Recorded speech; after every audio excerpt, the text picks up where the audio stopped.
Eskom customers will now have to dig deeper into their pockets for electricity, as you just heard. This as the power utilities tariff increase of 9.61% kicked off today. Many are now comparing electricity tariffs to petrol prices, saying they are simply unaffordable.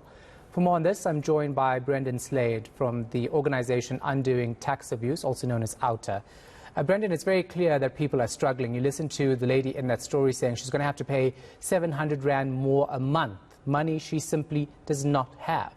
How difficult is this increase going to actually make living and surviving in South Africa? This increase is very controversial, to say the least, and it is one of the mechanisms utilized by Eskom just to continue with the debt spiral.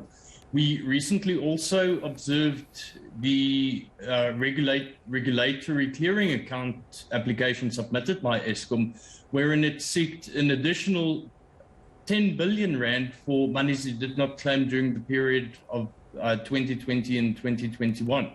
And that's monies that were not collected due to reasons for load shedding, due to failing infrastructure and so forth.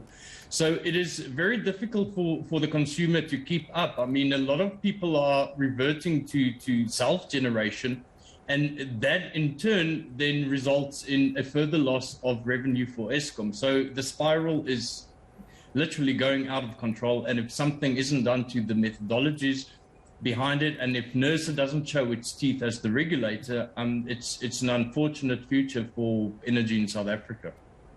Yeah, and you know, people often say that they can't cope, but these increases continue to happen. Is it justifiable for Eskom to get this increase? I know this was debated when they went to the energy regulator asking for more money to actually sustain their generating capacity and fix all of the mess that happened over the past couple of years. Well, it certainly may be justifiable if the correct information is provided to NERSA. This is not the first time that Eskom has approached NERSA for tariff increases, and through its past applications, we have seen that all the necessary information needed for NERSA to make a correct call is convoluted in a bunch of documents and not really understandable. And for NERSA to accept the lack of information and the documents in the state they are in, that also begs to ask the question on, is NERSA actually doing their job on behalf of the public? Because it takes two to consider where the country is going in energy, and NERSA is the regulator at the end of the day. So it's very convenient to just point the finger at Eskom, but at the end of the day, it's NERSA that allows these things to happen. Is there any way that South Africans, and I'm not talking about people who can obviously generate their own electricity, for ordinary South Africans to save when it comes to using power, outside of the obvious, which is switching off lights unnecessarily, etc.? The most crucial principle is to participate in the public participation processes. Yes, sure, you can go out and buy a generator, put solar panels on your roof, but if NERSA and Eskom is not held to account, electricity tariffs will never go down.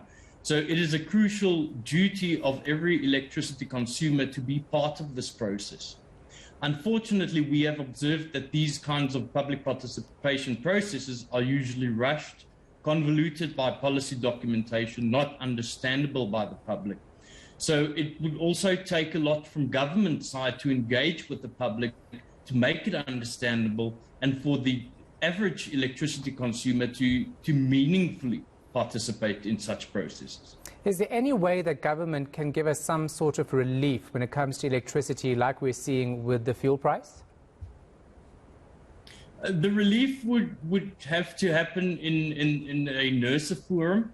NERSA is ultimately the regulator, so certainly there should be some incentives for NERSA to deny any future tariff increases. But in order to stop the escalation of these tariff hikes, we need to have a look at the methodologies behind the calculation.